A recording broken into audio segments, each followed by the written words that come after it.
verras sur cette chaise. Vouloir ou pas, tu te mettras sur cette chaise. Tu auras ta promotion, vouloir ou pas. Tu auras ta place, vouloir ou pas. Il y a des gens qui vont te dire, comment toi tu vas faire pour arriver là? Tu es connu par qui? Tu vas faire comment? Mais c'est que vous ne savez pas, c'est qu'il y a quelqu'un qui était là avant que je ne sois. Et celui-là, c'est celui-là qui me crée la place. Celui qui a créé la place à Joseph te créera la place. Celui qui a créé la place à Moïse te créera la place. Assieds-toi sur la grâce que je te parle. Vouloir ou pas, ça va marcher. Des fois, on se focalise sur les sottises, les problèmes, alors qu'il faut se focaliser sur celui qui est avec nous. C'est comme ça qu'on a commencé par dire à Gédéon, écoute, l'Éternel. Et donc, écoute ça très bien et retiens pour la vie, si tu veux réussir cette année. Entends-moi. On commence d'abord par lui dire, l'Éternel est avec toi. On ne commence pas d'abord pour lui dire, voilà ce que tu vas faire, voilà, tu vas gagner, voilà, tu es grand. Frère, prophétie sans Dieu, c'est rien. Prophétie sans la garantie que Dieu est avec toi, c'est rien. On commence d'abord par t'expliquer qui est avec toi. Celui qui est avec toi, ce n'est pas ton grand-père. Moi, j'écoute souvent les gens dire, ah, moi, mon grand-père était merveilleux. Celui qui est avec toi est plus merveilleux que ton grand-père. Celui qui est avec toi est plus merveilleux que l'homme le plus merveilleux que tu as rencontré. Alors quand il est là, ça va marcher. Si le feu ne s'allume pas maintenant, c'est parce qu'il n'a pas encore allumé. Retiens la phrase de l'année que tu vas commencer à dire à tes critiqueurs. Tu vas devoir les regarder en face quand ils vont te poser des questions bizarres. Pourquoi toi ceci tu n'as pas? Pourquoi toi ceci tu n'as pas? Pourquoi cela? Tu vas regarder tes critiqueurs et tu vas leur dire, s'il n'y a pas, c'est parce que Dieu n'a pas encore allumé. Quand il va allumer le feu, tu verras le feu. Est-ce que quelqu'un m'entend bien? Il n'a pas encore allumé. Je viens te dire ce matin que ta foi soit révolutionnée. Et n'oublie pas qui est là. Celui qui est là change la donne. Ah oui. Et je viens te dire ce matin quelque chose à ne pas oublier, parce que c'est déterminant pour réussir cette année. Je te dis, tout ne s'oublie pas. Tout ne s'oublie pas. Il y a des choses qu'on n'oublie pas. Il y a des choses qu'on a vécues dans le passé qu'on ne doit pas oublier. Et de quelles choses je te parle? Je parle précisément des échecs. Tous les échecs ne s'oublient pas. Non, il faut laisser dans le passé. Mon frère, attention, tout ne se laisse pas dans le passé. Il y a des choses qui se sont passées dans le passé que tu dois amener dans le présent pour vivre une gloire dans le futur. Tout ne se laisse pas dans le passé. Il y a certains échecs qu'on ne laisse pas dans les oubliettes. Parce que ces échecs ont vocation. La célébration. On ne les laisse pas. Si tu les laisses dans le passé, si tu les oublies, alors tu ne célébreras pas dans l'avenir. Ces échecs ont existé pour engendrer un type de sagesse pour réussir. Je suis d'accord avec toi. Il y a des échecs qu'on ne laisse pas dans le passé.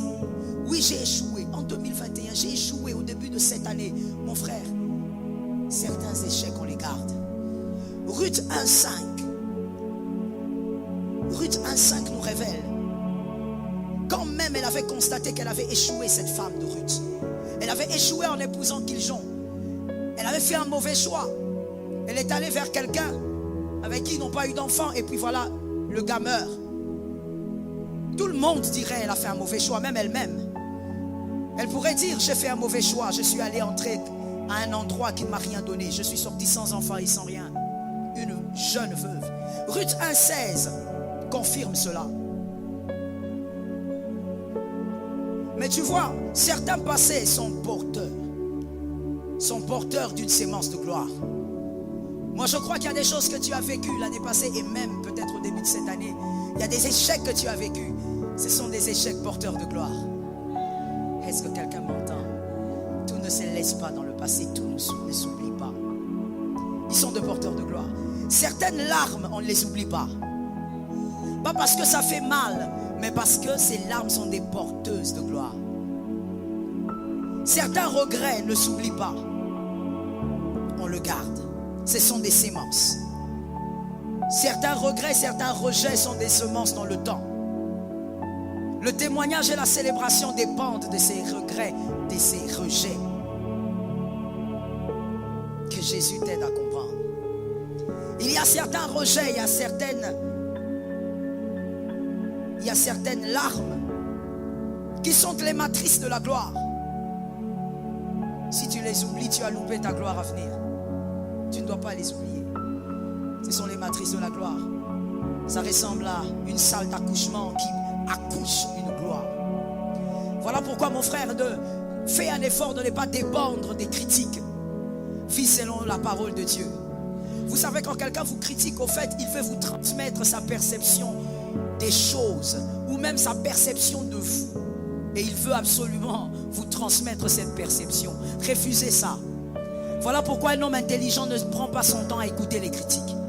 Parce qu'en réalité, quand quelqu'un te critique, monsieur Léonel, qu'est-ce qu'il est en train de faire? Qu'est-ce qu'il essaye de faire de manière consciente ou inconsciente? Il essaye de vous transmettre exactement la vision qu'il a de vous. Et il veut vous imposer la vision qu'il a de vous, alors que vous savez qui vous êtes. Ne sois pas là en train d'écouter les gens te critiquer de gauche à droite. Dépend de ce que Dieu a dit. Je suis d'accord avec toi. Quand quelqu'un est là en train de dire, mais comment toi tu as une fille de larmes comme ça? Mon frère, il faut me laisser tranquille. Tu sais pourquoi tu as une fille de larmes? Et même si tu ne sais pas pourquoi, il y a des larmes qui sont des matrices. Il faut les garder là. Il y a des larmes qui feront à ce que demain tu sois au sommet. Il y a des larmes qui te permettront de diriger certaines personnes qui célèbrent aujourd'hui. Est-ce que quelqu'un m'entend bien? Tout pain n'est pas bénédiction. Tout pain n'est pas bénédiction. Je parle du pain. Non. Les frères de Joseph avaient le pain. Mais ce n'était pas une bénédiction. Celui qui manquait le pain, c'était lui la véritable bénédiction. Est-ce que quelqu'un m'entend? Et donc il y a des larmes qui produiront forcément demain la gloire. Si seulement tu n'oublies pas, tout ne s'oublie pas. Il ne faut pas oublier. Joël 2, 25. Je vais lire la version parole de vie. Parce que cette version me plaît. Joël 2, 25.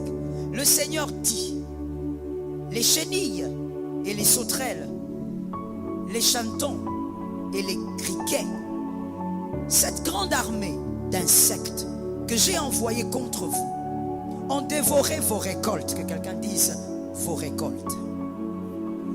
Eh bien, je vais remplacer. Que quelqu'un dise remplacer. Celui qui a dit ça tombe sur lui. Que tu sois en distanciel, dis-moi remplacer. Je vais remplacer ce que vous avez perdu. J'aime cette version. Je vais remplacer ce que vous avez perdu. Non, je ne veux pas venir vous donner quelque chose. Je veux remplacer. Mais pour remplacer, il faudrait qu'il y ait comparaison. Est-ce que quelqu'un m'entend? Pour dire qu'on a remplacé une chose, il faudrait qu'on la compare à quelque chose. La chose qui était là précédemment. Donc il faut qu'il y ait quelque chose. Qui n'a pas entendu? Il faut qu'il y ait quelque chose pour que Dieu remplace celle qui était là et qui n'est plus d'actualité. Et donc Dieu permet l'échec parce qu'il doit remplacer. Je bénis le Seigneur pour la grâce. Je dis à un frère, arrête de te plaindre, arrête d'accuser les hommes, Dieu est dans l'affaire. Ici, il est en train de dire, c'est l'armée que moi-même j'ai envoyée. Ce n'est pas le diable, il n'a pas cette force-là. Il n'a pas ce pouvoir-là. C'est moi-même qui ai envoyé les chenilles, les criquets. C'est moi-même qui ai envoyé les haltons. C'est moi-même qui ai envoyé cette armée pour ravager. Et ravager pourquoi? Parce que je vais remplacer. Est-ce que quelqu'un m'entend? Donc c'est Dieu qui a fait pleurer autrefois. C'est Dieu qui a permis qu'on te rejette. Je vais t'expliquer quelque chose, ça va peut-être t'aider à comprendre, à mieux comprendre ce que je veux dire. Tu sais, quand le Seigneur parle des chenilles, la chenille elle mange les feuilles. Quand Dieu parle des criquets, il y a une catégorie ou une espèce de criquet. Ceux-là, ce sont les criquets pèlerins. Ils se baladent en troupe. Et ceux-là, quand ils arrivent, ils ravagent les feuilles. Et ils sont des mangeurs de feuilles, comme les chenilles. Et il y a aussi les hannetons. Les hannetons aussi ressemblent aux criquets un tout petit peu. C'est la même famille. Et eux, ils ne ravagent pas les feuilles. Eux, ils ravagent les racines. Seigneur, est-ce que ça ne suffit pas de ravager les feuilles? Tu vas aussi envoyer pour qu'on ravage même les racines. Parce que si on ravage les feuilles et qu'on garde les racines, ça peut repousser. Dieu, est-ce que c'est de la méchanceté ou quoi? Donc tu vas envoyer des chenilles qui vont ravager les feuilles. tu envoies aussi les hannetons. Eux vont ravager les racines pour que rien ne reste. Si quelque chose reste, il ne pourra pas remplacer. Pour remplacer, il faut que rien ne reste. Il fallait que tu échoues totalement. Là où il y avait 100% des réussites, tu avais bien calculé, tu avais bien analysé. Mais finalement, tu as échoué d'alpha à oméga. Tout calcul fait, tu devais réussir.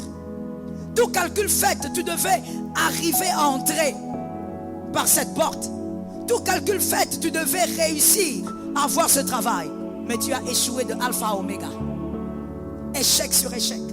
Alors que tu avais bien analysé les choses. Dieu va ravager jusqu'aux racines. Il ne laissera rien. Le gars là, non seulement il t'a plaqué, mais il ne s'arrête pas à te plaquer. Il commence à te calomnier. Même les racines. Au lieu qu'il te plaque simplement et que vous vous séparez à l'amiable, lui, il va même vilipender ton nom. Même les racines seront touchées par les hannetons. Il va tout détruire. Tu vas te poser la question, mais comment j'ai échoué? Tu vas t'enfermer, mon frère. Que quelqu'un dise à un autre, ce sont des choses anciennes. Tu l'as dit en retard, donc que les hommes de foi m'aident. Dis à un autre, ce sont les choses anciennes. Voici les choses anciennes. Ces choses-là où quand tu échoues, tu vas t'enfermer dans la chambre. Tu commences à méditer. Qu'est-ce qui se passe dans ma vie? J'ai fait quoi à qui? Pourquoi ça n'arrive qu'à moi? Mon frère, laisse. Ce sont les choses anciennes. Pourquoi ça n'arrive qu'à toi? Ça n'arrive pas qu'à toi. Ce sont les choses anciennes. Dieu a ravagé même à la racine. Même celui qui t'avait promis avec beaucoup de garanties que ça va marcher. Même quand tu viens me dire, maman, c'est le petit frère du petit frère du petit frère de ma mère. Celui qui est là, c'est mon oncle. Ça va marcher. Mon frère, il a envoyé même à la racine. Même celui qui est le jumeau de ton papa n'a pas pu t'engager. Ça a échoué jusqu'à la racine. Tout le monde t'acclamait déjà parce que tout le monde était sûr que ça allait marcher. Dieu s'est organisé pour que rien ne marche. Et des fois, vous savez, Dieu fait des choses étranges. Il te laisse, exactement comme le peuple d'Israël. Ils sèment. Et ça pousse même. Que quelqu'un me dise ça pousse. Ça veut dire que Dieu te laisse. Tu fais la chose. Ça marche, ça marche, ça marche. Arrivé au dernier point, tout se détruit. Alors que tout avait bien commencé. Des fois même le Seigneur te dira, va. Il y a des gens qui m'ont dit ça.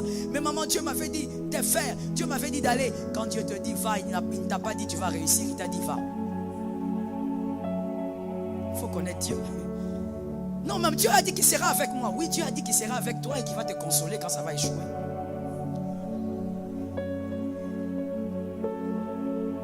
Il faut comprendre les profondeurs de Dieu. Non, mais Dieu m'a dit qu'il serait avec moi. Oui, il a dit qu'il serait avec toi parce qu'il savait que ça allait capoter. Que tu allais échouer et que tu allais gravement pleurer. Et il est avec toi. La preuve, c'est que tu ne t'es pas suicidé. Il y a ma fille qui aime me taquiner, qui dit chouchoudé, maman, chouchoudé. Au lieu de suicider. Tu ne t'es pas suicidé. Tu es là. Il a dit qu'il sera avec moi. Oui, il a dit Abraham, sors de la maison de ton père. Il n'a pas dit Abraham. Il a dit oui, je te bénirai. Mais il n'a pas dit je te bénirai dans 2 ans. Il a dit sors. Je ferai de toi un homme grand. Oui, mais il n'a pas dit qu'il ferait de lui un homme grand dans 2 ans ou même dans 5 ans. Il a dit seulement va, je ferai de toi un homme grand. Il a dit toutes les nations de la terre. Toutes les nations de la terre seront bénies par toi. Mais il n'a pas dit à Abraham que tu auras des conflits avec l'autre. Il parle de la bénédiction des nations, mais il ne parle pas du conflit qui est à 0 mètre. Dieu. Il te dit va, mais il ne t'a pas dit que ça va marcher. Et quand ça ne marche pas, il est là parce qu'il t'a promis qu'il serait là. Jusqu'à la racine, il détruit. Parce que Dieu voudrait remplacer. Mais comme Dieu n'est pas toujours bavard, il te laisse faire des choses. Tu vas d'échec en échec. Tu dis tu as un esprit, tu as un démon. Tu n'as pas un démon, mon frère, Dieu est dans la chose. Je suis d'accord avec toi, ça tombe sur moi-même. Tu es distrait. Tu n'as pas un démon. Arrête de t'enfermer en retraite. Tu n'as pas un démon. Vous savez, certaines prières, la prière c'est toujours bien, la prière bonifie. Mais il y a certaines prières, mon frère, ça devient une perte de temps. Je te réchoque. Il y a certaines prières qui deviennent une perte de temps. Parce que quand toi tu t'enfermes pour prier pendant 5 jours, alors que tu n'as aucun problème spirituel, Dieu attend que les 5 jours-là, tu maximises pour apprendre de nouvelles choses afin que tu vives la gloire de demain. Tu es en train de perdre ton temps. Voilà pourquoi Salomon peut dire chaque chose à son temps. Tu vas t'enfermer là-bas 5 jours, j'ai un démon. Tu n'as pas de démon. L'armée de Dieu a tout détruit. Et nous bénissons l'Éternel quand c'est son armée qui détruit. Parce qu'il y aura une autre armée qui viendra restaurer. Une autre armée viendra remplacer. Ça tombe sur la maison de quelqu'un d'intelligent. Ça tombe sur ma propre maison cette fois. Lorsque Dieu détruit à la racine, c'est parce qu'il veut que rien ne reste. Il ne veut pas que tu dises, ah oui, ça marchait, mais je me rappelle que j'avais causé avec mon oncle qui est ceci. Et celui qui m'a soutenu. Ton oncle n'aura pas de place. Jusqu'à la racine. Tu vas même appeler le téléphone. On va te dire soit éteint. Tu cherches les périmètres. Tu commences à te balader comme un fou. Qui a déjà fait ça? Se balader avec son téléphone comme un fou. Qui? Nous sommes nombreux. Les autres là qui n'ont pas levé là, c'est parce que je ne sais pas. Je préfère pas dire. Tu as ton téléphone comme là, tu te balades. Tu cherches quoi? Même là où il y a les réseaux, tu vas chercher le réseau. Ça te rend fou. Parce que tu te dis, cet homme m'avait promis, cet homme m'avait donné des garanties. Oh, jusqu'à la racine, il va détruire. Afin qu'aucun homme ne se tape la poitrine. Il est le Dieu qui amène au sommet, qui fait traverser la vallée. David, je parle à un David qui est ici. David, il faut que tu restes derrière les brebis. Il faut que ton propre père biologique t'humilie. Pourquoi? Parce que lorsque tu seras roi, tu vas danser comme un fou. Je bénis celui qui a entendu. C'est celui qui a entendu là. C'est celui qui lit aussi la Bible. Il faudrait qu'il saille, te rejette et t'humilie. Mais c'est ton père biologique, oui. Mais même devant lui, tu dois disparaître. Parce que lorsque tu seras roi, tu dois danser comme un fou. David a dit à sa femme, écoute, tais-toi. Tu es en train de critiquer ma danse. Tu dis que je suis un homme public, que je suis un roi. Pourquoi je me fais humilier en dansant? Dieu m'a choisi et il a rejeté ton père. Il a parlé de qui? Donne-moi une réponse, ça me montre que tu comprends. Il a parlé de qui? En termes de roi et de son père. Il a précisé ton père. Pourquoi? C'est une manière de dire très prophétiquement que toi, ton père a été rejeté. Moi, mon père m'a placé. Et mon père, ce n'est pas Isaïe, c'est Dieu. C'est pour celui que je danse comme un fou. Je vais ouvrir une parenthèse pour les hommes intelligents. Je dis ceci. C'est normal que tu critiques notre adoration quand nous venons ici. C'est normal que tu sois là en train d'écarquiller les yeux quand nous dansons. Parce que tu ne peux pas avoir une attitude de célébration si Dieu lui-même ne t'a pas positionné à certains endroits. Tu ne peux pas avoir l'attitude d'une certaine célébration si Dieu ne t'a pas sorti de la vallée vers le sommet. Quand tu sais qui t'a sorti, tu sais pour qui tu danses. I praise the name of Jesus. Quand tu sais qui t'a habillé, tu sais pour qui tu danses. C'est comme ça que tu verras dans certaines églises, surtout dans le monde anglophone, vous verrez un général d'armée, full, en train de faire le service d'accueil. Il est très fier de son poste. Et quand tu viens là, il t'amène même avec beaucoup de respect. C'est chez vous les francophones où il y a trop d'orgueil. Tu es un petit pasteur comme ça et tu veux déjà, tu ne peux pas faire le service d'accueil. Si on te demande seulement, aide un peu à faire ceci. Moi je suis le bishop. Le problème c'est quoi? Est-ce que je parle? Est-ce que je parle? Le problème c'est que tu as eu des titres sans connaître le Dieu qui donne l'élévation. C'était ça Saül. Saül avait le titre de roi mais il ne connaissait pas le Dieu qui donne l'élévation. David n'avait pas le titre seulement. David connaissait le Dieu qui donne l'élévation. Ainsi quand il fallait danser, David dansait comme un gamin. Quand il fallait danser, il mettait l'habit à la hanche et il se mettait à danser comme un fou. Parce qu'il savait qui était le Dieu qu'il avait sorti derrière les brebis. Son père n'avait pas pu. Son père l'avait rejeté. Sa mère d'ailleurs, il ne connaissait pas. Mais il connaissait le Dieu qui amène au sommet. Je dis à quelqu'un, si tu ne connais pas ton père, ce n'est pas un problème. Tu ne connais pas ta mère, ce n'est pas un problème. Même si on te dit que tu es l'enfant d'un fou et d'une folle, ce n'est pas un problème. Celui qui est avec toi, c'est celui qui amène au sommet. Tu es un frère. Ne cherche pas à se connaître mon père, ce n'est pas ça l'essentiel. Je n'aime pas la foi que tu manifestes là, mon frère. Tu as un problème de foi. Dis à quelqu'un d'autre, ne cherche pas à connaître ma mère, ce n'est pas ça l'essentiel. Maintenant, dis à quelqu'un que tu vois qui a la foi, parce que la foi se transmet. Dis à cette personne, cherche à connaître le Dieu qui m'a placé. Regarde, il y a quelqu'un qui a du mal à dire le Dieu qui m'a placé, parce que quand tu veux dire, tu te regardes, tu dis, m'a placé où? Tu ne comprends pas que dans l'assemblée des saints, nous parlons comme des futuristes. Nous savons que Dieu nous a placés quelque part. Mon frère, même si sur la terre, je n'ai pas de place au ciel, ça ne rattrape pas. Dis à ton voisin, cherche à connaître le Dieu qui m'a placé. J'aime ce gars-là, j'aime ce garçon-là qui chante. Oh, I like that song. À chaque fois, j'aime écouter cette chanson parce que j'aime les paroles au fait. C'est pas trop la voix qui m'intéresse, dans les paroles. Il dit, je ne sais pas si je vais répéter ça fidèlement. Il dit, ne cherche pas à me combattre. Cherche plutôt à celui qui m'a élevé. N'est-ce pas? C'est une chanson là, c'est en lingala. Il dit, oui, allez-y, fredonnez encore.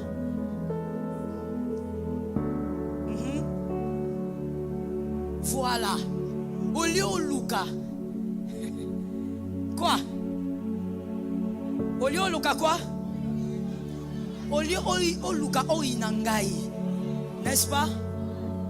Traduction. Au lieu de chercher à m'haïr, à me détester, cherche celui qui m'a élevé. Cherche celui qui m'a donné la santé. Oh, tu veux haïr les enfants d'autrui? Ne cherche pas à haïr ses enfants. Cherche le Dieu qui donne les enfants. C'est très bien réfléchi cette chanson-là. C'est très bien réfléchi. Parce que j'ai aimé le fait que ce garçon renvoie les regards des hommes vers Jésus. Ne cherche pas celui qui m'a habillé, cherche celui qui habille. Ne cherche pas à connaître le griffe de mes vêtements, cherche à connaître celui qui habille. Ne cherche pas à connaître celui qui, je ne sais pas, je ne cherche pas à connaître où je vais à l'hôpital, cherche celui qui donne la bonne santé. Je dis à quelqu'un, celui-là c'est celui qu'il faut chercher. Et tant qu'il est là, ça finira par marcher. L'essentiel n'est pas de savoir. David était devenu roi, pas parce qu'il avait un père qui l'aimait. Est-ce que je peux ouvrir une parenthèse? J'ai envie de dire à quelqu'un, ne sois pas quémandeur d'amour. Tu n'en as pas besoin. L'amour se donne réciproquement. Ne sois pas un quémandeur d'amour. Non, il faut qu'on m'aime. Pourquoi on ne m'aime pas? Si on ne m'aime pas, je ne veux pas y arriver. Qui t'a dit ça? Jésus t'a aimé, et Jésus, ce n'est pas un Dieu qui t'a aimé simplement. Jésus est amour. Et puisqu'il est amour, tu vas finir par y arriver. L'amour de Dieu est suffisant. Dis-moi, l'amour de Dieu est suffisant. Oh, que quelqu'un me dise, l'amour de Dieu est suffisant. L'amour de Dieu suffit. Pourquoi tu veux quémander l'amour? David est devenu roi, pas parce que son père l'aimait, mais parce que Dieu l'aimait. Oh, je bénis quelqu'un. Ruth a trouvé Boaz parce que Dieu l'aimait. Pas parce que Naomi avait un homme ou avait un enfant. Non. Dieu est suffisant. Je dis à quelqu'un, il va envoyer son armée pour tout détruire. Mais parce qu'il doit remplacer. Quand Dieu remplace, il te fait oublier les anciennes larmes. Est-ce que quelqu'un m'entend? J'ai envie de dire à quelqu'un ce matin, n'oublie pas encore. Ne dis pas non, non, non, je dois oublier cet événement, ça m'a trop blessé. Oh, c'est la matrice de la célébration. C'est la matrice du témoignage. N'oublie pas encore ces moments-là où tu as marché. Tu as marché à pied longtemps pour le Christ. Tu étais fatigué, mais tu as marché. N'oublie pas encore ces moments-là. Dieu va utiliser ces moments pour que les hommes sachent qu'il est le Dieu qui sort de l'Odébar vers quelque part. L'Éternel est avec toi. L'Éternel va remplacer. Mais avant de remplacer, il faut que tu échoues. Avant de remplacer, il faut que tu constates les failles de l'homme. Il faut que tu constates la vulnérabilité de l'homme. Il faut que tu réalises que malgré tous tes efforts, ça n'a pas marché. Qui a déjà vécu ça? Qui a fait des choses et vraiment tu es convaincu que tu avais donné tout ce que tu avais, mais ça n'avait pas marché? Qui a vécu ça? N'oublie pas encore. N'oublie pas encore, tu vas t'en rappeler. Tu vas dire, cette gloire vient de quelque part. Oh Jesus. Cette gloire vient de certaines larmes. Ah, certaines larmes ne s'oublient pas. Laisse-moi te dire une chose. Et je veux que tu retiennes ça pour la vie. Dieu s'organise. Dieu s'organise. Il crée l'homme et la femme et place dans le jardin d'Éden. Mais dans le jardin d'Éden, il place le serpent. Pourquoi tu fais ça? Seigneur, pourquoi tu fais ça? Tu dis c'est un jardin de délices. C'est un jardin parfait. Mais tu places le serpent. Et tu sais de quoi est capable le serpent. Il veut remplacer. Alléluia. Quand Dieu dans ta vie place le serpent, c'est parce qu'il veut remplacer. C'est pas parce qu'il ne t'aime pas. Il veut remplacer. Que quelqu'un me dise remplacer. Dieu précipite le diable.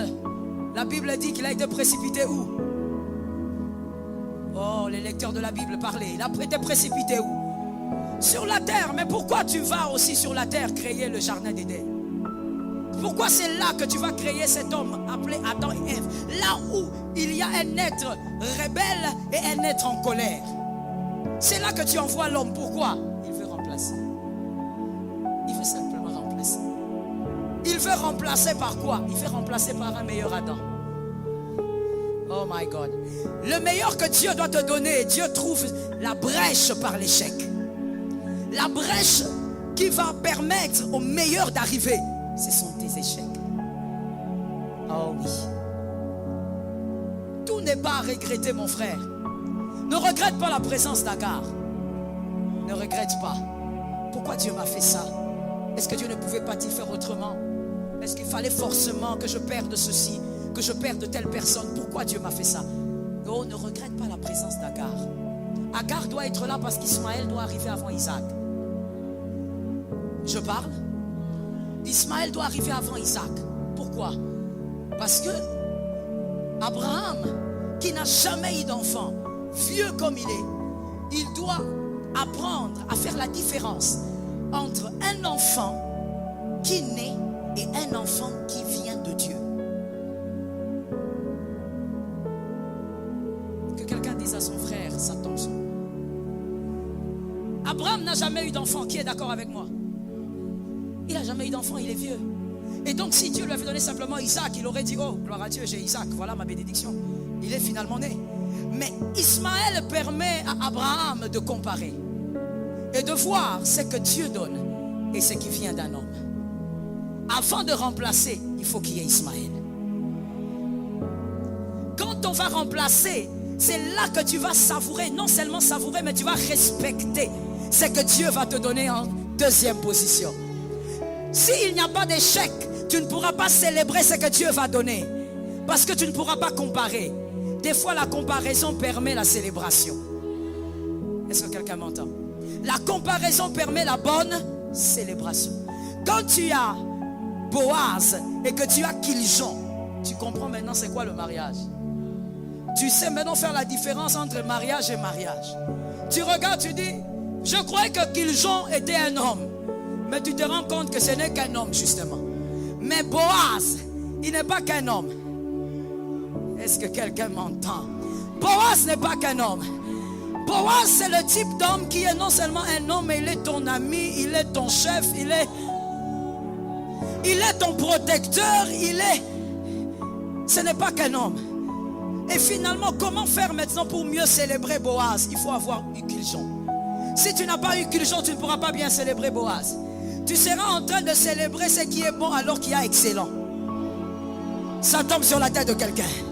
Tu seras en train de célébrer ce qui est bon alors qu'il y a. Mais si tu ne sais pas qu'il y a ce qui est excellent, tu vas te dire ce qui est bon est excellent. Non, ce n'est pas bon, ce n'est pas excellent, c'est seulement bon. Dieu va permettre que tu aies d'abord ce qui est bon. Et lorsque tu l'auras, Dieu va détruire. Tu échoues lamentablement. Alors que tout le monde commençait déjà à célébrer ton intelligence. Mais quand Dieu va remplacer, les hommes diront, ça ce n'est pas la main d'un homme. Ça ce n'est pas la main d'un homme. Ce n'est pas l'intelligence d'un homme. Il y a quelqu'un qui a remplacé. You know what? La Bible dit que l'agneau avait été immolé quand? Avant la fondation du monde. C'est-à-dire avant que Dieu décide de créer l'homme à son image et à sa ressemblance. Avant même que l'homme ne pêche, l'agneau avait été immolé. Let me talk to you. Écoute-moi bien. Voici donc la vérité. C'est que Dieu avait bouqué son plan depuis. Le deal, il avait fait son deal depuis. Son deal de créer l'homme et la femme et d'y mettre les serpents afin qu'ils pêchent. J'explique ça autrement pour celui qui ne lit pas beaucoup la Bible. Dieu a mis l'homme et la femme dans les jardins d'Éden. Je sais que je vais réchoquer les théologies, mais c'est ça.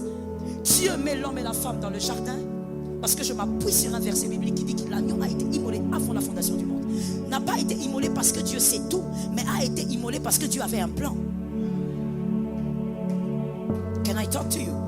Dieu ne fonctionne pas, Dieu ne réagit pas. Voilà ce que je voulais dire. Dieu ne réagit pas, Dieu agit. Quand tu dis que si tu penses que Dieu avait immolé l'agneau parce qu'il savait que l'homme allait pécher, alors cela voudrait dire que Dieu entre dans un régime où il réagit. Or Dieu ne réagit pas. Dieu agit selon un plan. Donc si l'agneau a été immolé avant la fondation du monde, c'est parce que Dieu avait placé l'homme et la femme dans le jardin de délices et avait mis le serpent sciemment, avait mis les deux arbres de la vie et de la mort et de la connaissance du bien et du mal sciemment, parce qu'il voulait que l'homme pêche. Dieu regarde Kéma, je vais au-delà. Je monte avec les aigles. Dieu, lorsqu'il regarde Adam, il dit, je veux créer un être qui va l'aider. Ce n'était pas seulement pour aider l'homme à être ce qu'il doit être, mais c'était pour aider l'homme à pécher. Il devait aider l'homme à pécher parce que si l'homme ne pêche pas, celui qui a été immolé avant la fondation du monde, le second Adam, qui doit remplacer le premier, ne pourrait pas venir. Est-ce que quelqu'un m'entend? Voilà pourquoi lorsque l'homme vient devant Dieu, il dit, j'ai péché. C'est la femme que tu m'as donnée. Il dit, petit, mets-toi à côté, tu ne comprends rien. Femme, qu'est-ce que tu as fait? C'est pas moi, c'est le serpent, mets-toi à côté, tu ne comprends rien. Et toi, tu as fait ça pourquoi? Moi, j'ai fait seulement. Tu as fait seulement. Alors voici ma sentence. La terre sera maudite à cause de toi, monsieur. Madame, tu vas accoucher avec beaucoup de douleur. Mais ta postérité, la postérité écrasera n'est pas une prophétie qui est sortie le jour, écoute-moi très bien, cette prophétie n'est pas sortie le jour de la malédiction. Cette prophétie était avant la fondation.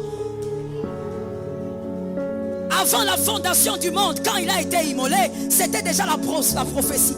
La postérité de la femme écrasera. Et donc quand Dieu veut remplacer mon frère, les calculs de Dieu ne sont pas les calculs des hommes. Les hommes vont dire, voici l'échec. Dieu a bouqué l'échec. Il dit lui-même dans Joël que je t'ai donné, Joël 2,25, il dit lui-même, mon armée va détruire. Lui-même va bouquer ton échec. Pourquoi? Parce qu'il veut remplacer. Ce que tu veux avoir là en 2022, pour Dieu ça ne marche pas.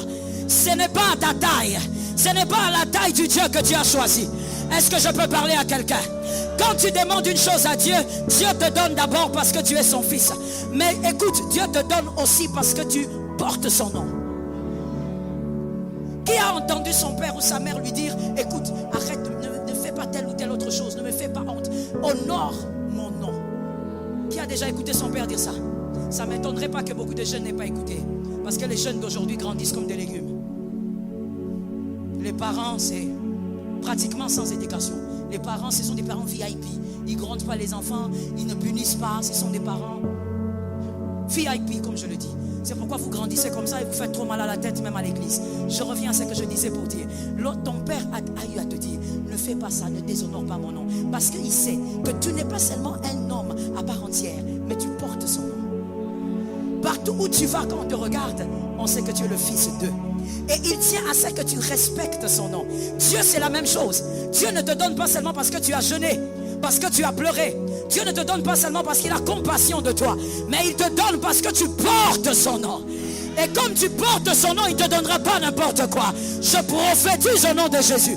Il ne te donnera pas n'importe quoi parce que tu portes son nom. Il ne te donnera pas des choses qui se détruisent parce que tu portes son nom. Il ne te donnera pas des choses que les hommes vont oublier parce que tu portes son nom.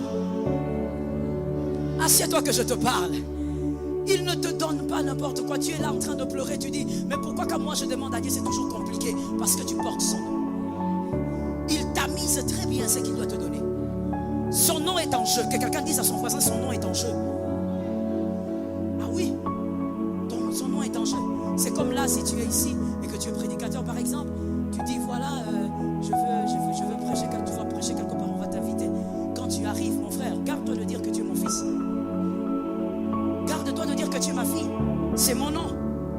Tu vas aller là-bas, tu commences à dire des choses façon, qui n'ont rien à voir avec la Bible. Tu commences à sortir des criquets de la Bible au lieu de sortir des éléphants. Si tu veux porter le nom de quelqu'un, tu dois être en mesure d'être à la hauteur du nom que tu portes. Est-ce que quelqu'un m'entend? Tu portes le nom de Dieu. Voilà pourquoi tu verras, mon frère, nous ne pouvons pas être bénis comme les gens du monde. Voilà pourquoi la Bible peut dire, ne vous conformez pas au siècle présent. Non, nous ne pouvons pas être bénis comme eux. Non, mais pourquoi? Mes collègues, tu n'es pas tes collègues. Nous, on a étudié ensemble. Même si vous avez eu le diplôme le même jour, vous ne portez pas le nom d'un même Dieu. Tu portes le nom de Dieu et il tient au respect et à l'honneur de son nom. Et ce qu'il te donnera sera plus grand que ce que tu as perdu. Je suis d'accord avec celui qui a fait ça entrer dans sa maison. Dieu embellit notre parcours des fois avec des échecs, parce qu'il voudrait nous donner des plus grandes victoires. Tu vas te rendre compte que tu pleurais pour rien. Oh oui. Plusieurs fois tu vas te dire, mais pourquoi même j'ai pris mon temps à chercher des gens, à me plaindre? Tu t'es plaint pour rien. Ce qui arrive est plus grand qu'Ismaël. Nous bénissons le nom de Dieu. We were in love that never meant to stay. Some things are real, even when they fade.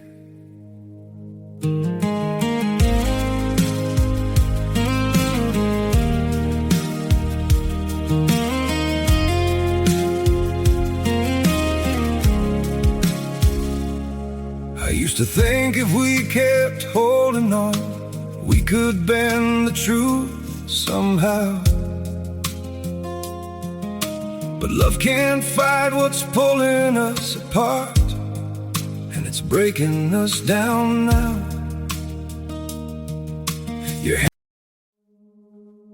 We were in love that never meant to stay. Some things are real, even when they fade.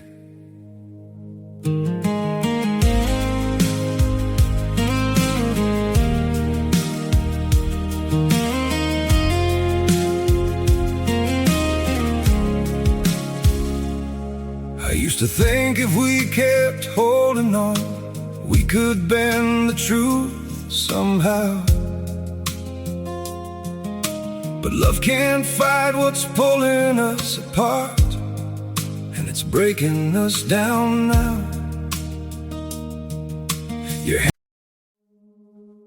We were in love that never meant to stay. Some things are real, even when they fade.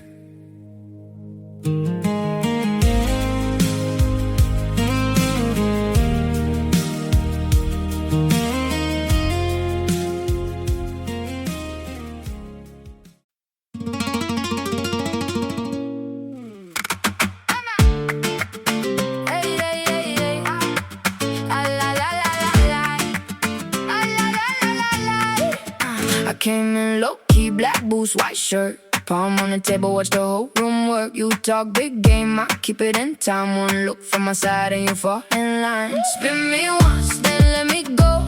Hearts on fire, down below. Clap that night, right in two. If you want this, come through. Dale, baby, dale, dale. Say my name, say it. Dale, baby, dale, dale. You know I'll make it. Hold me close, then let it shake. Dale, baby, dale, till the floor breaks. Dale, dale. Come closer now. Your friends all stare when I move like this. One heel tap, one sharp wrist twist. I bring the heat, but I keep it sweet. Sugar on my tongue and still in my feet. You want that spark that don't back down. I turn one smile to a whole damn crowd. Give me once, then let me go. Hearts on fire, down below. Clap that night, right in two. If you want this, come through. Dale, baby, dale, dale. Say my name, say it. Dale, baby, dale, dale. You know I'll make it. Hold me close, then let it shake. Dale, baby, dale, till the floor breaks. Dale, dale. Come closer now.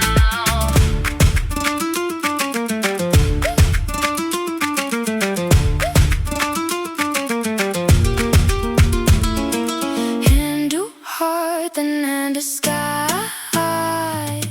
One more step and we go wild. No second thought, no slow goodbye.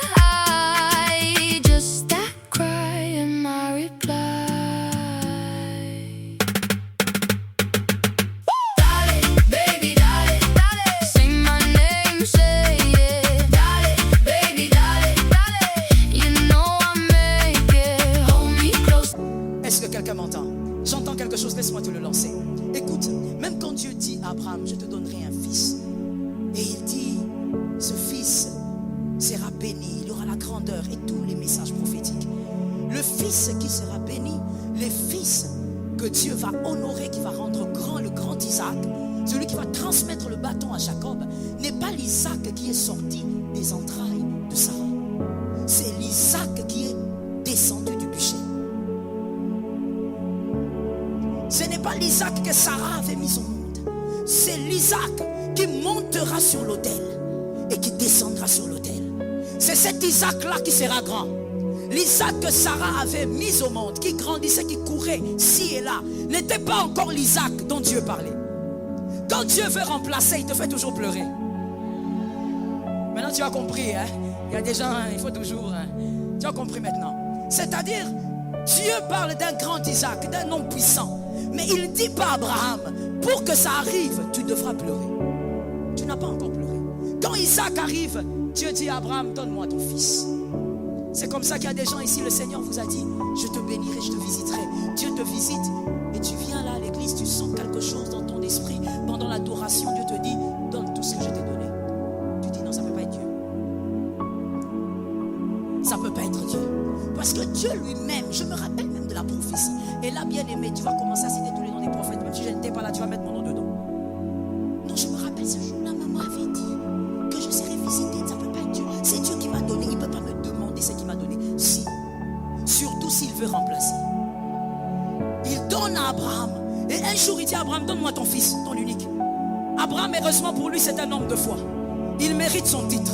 Le père de la foi. Il prend l'enfant, il dit, on y va. Arrivé là-bas, il dit, enfant, il faut monter. Il dit, papa, je monte. Il dit, monte. Heureusement aussi que Isaac n'était pas congolais. Si Isaac était congolais, depuis très longtemps, Isaac d'abord sur le chemin, il aurait dit, papa, il faut t'arrêter. Je pars avec toi comme ça. D'abord, tu es vieux. Ça, c'est Isaac qui? Papa, d'abord, tu es vieux. Deuxièmement, n'oublie pas que c'est moi qui est jeune, je suis plus fort que toi. Donc, je peux te m'énoncer ici. Parce que le Congolais dit m'énoncer. Alors, maintenant, dis-moi, tu vas où? Tu vas au sacrifice. Mais où est l'agneau? Où sont les bois? Et où est le feu? Non, mon petit, Dieu va pouvoir. Quoi? Il faut partir. Je te dis, l'enfant congolais là allait faire rater à Abraham la grâce. Et heureusement pour lui, il était juif. Isaac est monté sans poser des questions, alors que ce petit garçon avait 12 ans, c'est-à-dire qu'il avait déjà eu à faire des sacrifices avec son père. Il savait comment ça se passait. Il savait qu'en montant sur cette histoire, il n'allait pas descendre. Et il allait être totalement consumé par le feu. Il le savait. Mais le garçon monte. Et quand il monte, l'ange vient. L'ange dit, maintenant tu arrêtes. Aujourd'hui, ton Isaac est né. Est-ce que quelqu'un m'entend bien? En d'autres termes, pour celui qui comprend la parole de Dieu, Sarah a engendré le fils, Abraham a engendré le fils prophétique. Est-ce que quelqu'un m'entend très bien? Je veux dire donc à une âme, lorsque Dieu permet certaines larmes, oh mon frère, ne les oublie pas vite. Ne dis pas ces choses m'ont tellement détruit que je préfère les oublier. Non, Dieu va utiliser le même chemin pour t'amener un témoignage, pour t'accorder un témoignage rare. Ce que Dieu remplace est meilleur que le premier. Ça tombe sur celui-là. Ce que Dieu remplace dure dans le temps. Ce que Dieu remplace va rester avec tes enfants. Ce n'est pas le type de bénédiction qui reste qu'avec toi. Même si toi tu meurs, tes enfants vont célébrer le Dieu de leur père, le Dieu de leur mère. Je croyais que je déposais des colis dans la maison de quelqu'un. Ce que Dieu remplace reste avec les enfants. Les enfants pourront dire, nous n'allons pas mourir de cette manière. Nous avons un père qui nous a laissé quelque chose. Notre mère nous a laissé un Dieu. Est-ce que quelqu'un m'entend?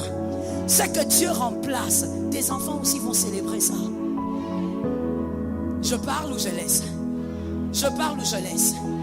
Je dis à quelqu'un, lorsque Noé est sorti de l'arche, il était tout content. Parce que finalement, les 40 jours et 40 nuits étaient terminés depuis. Mais il n'était pas le seul à être content. Qui était content encore? Ses fils étaient là. Ses fils étaient joyeux. Ses fils avaient célébré. Dieu avait conclu avec Noé une nouvelle alliance. Mais il n'était pas le seul bénéficiaire. Ses fils étaient bénéficiaires. Je prophétise sur une vie que dans ton arche aussi tes enfants soient à l'intérieur. À cause de ce que Dieu va remplacer. Dieu va t'accorder cette arche et tes enfants seront à l'intérieur.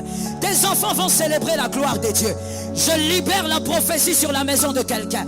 Tes enfants vivront cette gloire et ils vont témoigner.